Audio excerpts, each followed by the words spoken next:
అందరికీ నమస్కారం. నేను మీ సింగర్ ప్రవస్తి. సో ఈ రీల్ ఏమో జ్ఞాపిక ప్రవీణ మేడం పెట్టారు కదా, ఆ రీల్కి రిప్లై ఇంకా నాకు ఇంకా కొన్ని క్వశ్చన్స్ ఉన్నాయి, అది కూడా నేను అడగాలనుకుంటున్నాను. సో ఎండ్ వరకు చూడండి. ఫస్ట్ పాయింట్ సాంగ్ సెలెక్షన్ గురించి మాట్లాడారు కదా మ్యామ్. సో అదేంటంటే మీరు చెప్పారు మేము ఈచ్ 6 సాంగ్స్ ఇస్తామని. సో మేము ఇచ్చాము 6 సాంగ్స్. బట్ ప్రాబ్లం ఏంటంటే మీరు దానిలో 4 సాంగ్స్ క్యాన్సిల్ చేయడం, రిజెక్ట్ చేయడం, మళ్ళీ ఇంకో 3 సాంగ్స్ రిజెక్ట్ చేయడం రైట్స్ ప్రాబ్లం కూడా కాదు, బికాస్ మేము రైట్స్ చూసుకొనే ఇస్తాం లిస్ట్లో. సో అలా రిజెక్ట్ చేసి మేము పంపాల్సి వచ్చింది లాస్ట్కి. బట్ దానిలో మా చాయిస్ ఎలా ఉంది మ్యామ్? ఇంకా అది మీరు సెలెక్ట్ చేసినట్టే అవుతుంది కదా. మేము అన్ని సాంగ్స్ పంపించినా మీరు రిజెక్ట్ చేసి మేము మళ్ళీ దానిలో ఇంకో 3 సాంగ్స్, ఇంకో 4 సాంగ్స్ అని ఇస్తూ ఉంటే మీ దానిలో నేను సెలెక్ట్ చేస్తే how is it or choice? So ఇదొకటి. ఫేవరెటిజం గురించి మాట్లాడారు కాబట్టి I have a small proof, నేను అది ప్లే చేస్తాను. రాఘవేంద్ర హిట్స్ లో దయచేసి ఓన్లీ డివోర్స్ అన్నమయ్య ఇవే సాంగ్స్ పెడుతున్నారు. మనం అవి కావాలంటే డివోర్స్ డౌన్ లో చేసుకుందాము. దయచేసి ఆ సాంగ్స్ కూడా పెట్టకుండా రాఘవేంద్ర సినిమాలో చాలా పాటలు ఉన్నాయి, ఆ పాటలు చెక్ చేసుకొని డ్యూయెట్లు అయినా పర్లేదు అయ్యైనా ఇవ్వండి. సో డివోషనల్ సాంగ్స్ అనేవి మీరు క్లియర్గా విన్నారు, వద్దన్నారు. Then how did one contestant get Paluke Bangaramayera in Raghavendra రావు గారి హిట్ రౌండ్? సో అది కూడా మళ్ళీ కీరవాణి గారి పాటే ఇచ్చారు అదే కంటెస్టెంట్ కి. మోస్ట్ ఆఫ్ దిస్ రౌండ్స్ తనకు అదే జానర్ వచ్చింది and only Keeravani sir songs వచ్చాయి. So please explain this.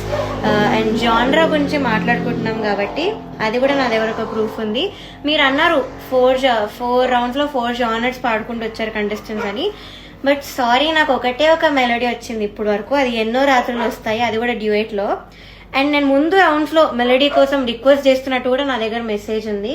So నేను కింద కూడా వేస్తాను, చూడండి. అండ్ ఇక్కడ కూడా నేను చూపిస్తున్నాను. So this is the proof that నేను చాలాసార్లు మెలోడీ కోసం అడిగినా కూడా మీరు ఇవ్వలేదు. So how is it or choice Praveena ma'am? Outfits గురించి మాట్లాడారు అండ్ సాంగ్స్ కి తగ్గట్టు ఇస్తామని అయితే చెప్పారు. బట్ నాంపల్లి స్టేషన్ కాడి ఇది సాడ్ సాంగ్ మ్యామ్, అంత సాడ్ లిరిక్స్ ఉంటుంది, వీడియో కూడా చూడండి. సో ఐ డోంట్ థింక్ నాంపల్లిలో డిస్కో డ్రెస్ వేసుకొని చమ్కి వేసుకొని అయితే లేరు. సో కనీసం వీడియోలో ఉన్నట్టు కాకపోయినా కనీసం ఒక క్లాసీ అవుట్ఫిట్ ఇవ్వచ్చు, కానీ అలా ఇవ్వలేదు. అండ్ ఫోటోకి రియాలిటీకి చాలా తేడా ఉంది నాంపల్లి స్టేషన్ కాడి డ్రెస్. సో నేను అది అడిగినప్పుడే నాకు బాడీ షేమింగ్ చేయడం జరిగింది. ఆ ఫోటోలో ఉన్న అమ్మాయి బాడీ వేరు, నీ బాడీ వేరు, నీకు ఎలా ఇస్తామని అన్నారు. అండ్ అక్కడే ప్రొడక్షన్ హౌస్, మీ జ్ఞాపిక ప్రొడక్షన్ హౌస్ వాళ్ళే ఉన్నారు అండ్ వాళ్ళు కూడా అన్నారు. సో ఆ పాయింట్ మీ వరకు వస్తుంది అని తెలిసే నేను మీ వరకు రాలేదు, ఇదొకటి. అండ్ ఆ డ్రెస్ వేసుకొని నేను మీ దగ్గరకు వచ్చాను కూడా, అన్కంఫర్టబుల్ ఉండింది కాబట్టి. ఆ చమ్కి గుచ్చుకోవడం, ఇక్కడంతా సెక్వెన్స్, ఇంకా బెల్ట్ ఇలా టైట్గా ఉండడం, సో సాంగ్కి కూడా సూట్ అవ్వదు మ్యామ్ అని మీ దగ్గరకు వచ్చాను. అని మీ మనస్సాక్షికి తెలుసు.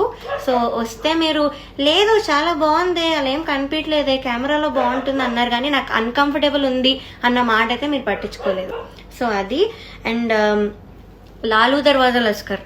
సో ఈ సారీ మ్యామ్ 5 టైమ్స్ వేయించారు, 5 టైమ్స్ ఇప్పించారు. కట్ చేస్తూ వచ్చారు పెద్ద లెంత్ సారీ అని. సో అది చేస్తూ నేను మళ్ళీ రిహార్సల్ చేసుకొని వచ్చి it was very very exhausting. So అదొకటి. అండ్ ఇక్కడ ఇంత గ్యాప్ కనిపిస్తుంది ఆ సారీలో, ఈ ఫోటోలో అంత తెలియట్లే కానీ ఇంకా గ్యాప్ ఉండింది స్కిన్ కనిపిస్తూ.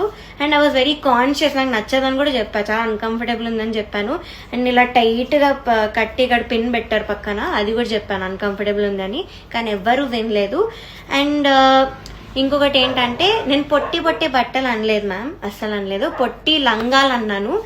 అది మీరు ప్రతి ఎపిసోడ్ ఎన్నిసార్లు చెప్పినా కూడా పొట్టిగానే కుడుతూ వచ్చారు.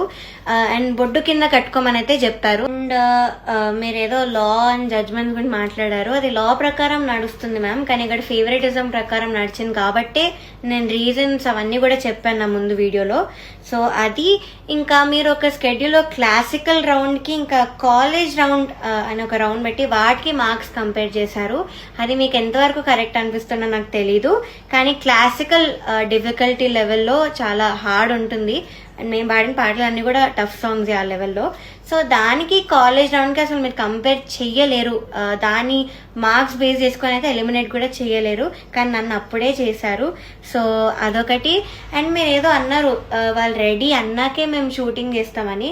మీరు ఎప్పుడు మమ్మల్ని వచ్చి మీరు రెడీయా అని మా కన్సర్న్ తీసుకొని అయితే షూటింగ్ పెట్టలేదు మ్యామ్. మీరే ఒక డేట్ ఇచ్చి మమ్మల్ని ఈ లోపు మీరు నేర్చుకోవాలి అని మీరే పెట్టారు. అది కూడా లాస్ట్ షెడ్యూల్ అయితే చాలా చాలా ఇబ్బంది పెట్టారు మీరు. ఆ మెసేజెస్ కంటెస్టెంట్స్ నాకు పెట్టిన మెసేజెస్ కూడా నేను బయట పెట్టాను ప్రూఫ్గా. సో అది సో ఇవన్నీ చేశారు మ్యామ్. అండ్ అగ్రిమెంట్లో నువ్వు ఈ పాయింట్ చదివితే బాగుండేది ప్రవస్తి అని చెప్పారు మ్యామ్. సో చదివాను మ్యామ్, నేను చదివాను. కానీ మాకు మీరు ఇంకో ఆప్షన్ ఇవ్వలేదు. మీరేమైనా ఆప్షన్ ఇచ్చారా? లైక్ అగ్రిమెంట్ కొన్ని రోజులు ఆగి సైన్ చేయండి, మేము మీకు టైం ఇస్తామని మీరేమైనా ఇచ్చారా? So we had no choice, మాకు ఇంకా సైన్ చేయాల్సి వచ్చింది. సో నేను అలా సైన్ చేశాను. As I said I wanted to quit, కానీ ఈ సైన్ చేయడం ఒక్కదాని వల్లే నేను ఆగాను. సో నేను చూసాను మ్యామ్, చూసే నేను ఇప్పుడు కూడా మాట్లాడుతున్నాను. దీనికి ఆన్సర్స్ ఇవ్వండి మ్యామ్, బికాస్ నేను అన్ని క్లియర్గా చెప్పాను. ఆ రౌండ్స్ గురించి మాట్లాడాను, నేను పెట్టిన మెసేజ్ కూడా చూపించాను, మీ జ్ఞాపిక ప్రొడక్షన్ వాళ్ళు పెట్టిన వాయిస్ మెసేజ్ కూడా వినిపించాను. సో